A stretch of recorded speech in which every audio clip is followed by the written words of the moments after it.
cooperation efforts, considering in particular how we can improve the provision of, in particular, mission-capable helicopters.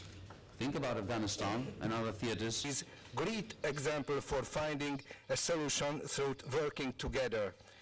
The 12 SEC nations signed the SEC Memorandum of Understanding 2 weeks ago, in which countries have several old, outdated Mi-24 and Mi-27 helicopters.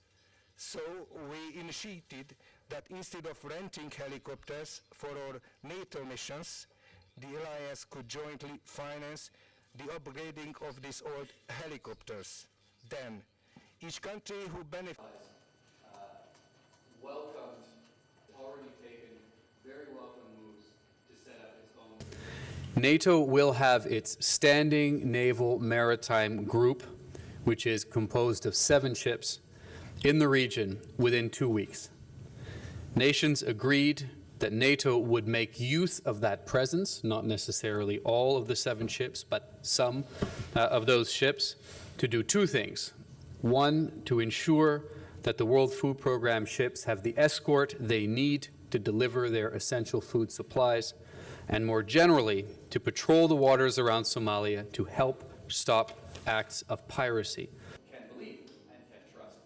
So, session A to continue it now in the larger format and then come back to it again.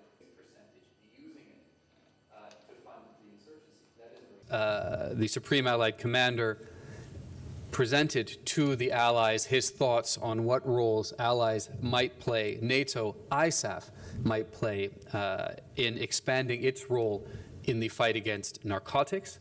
Inside Afghanistan, there was a very open exchange of views.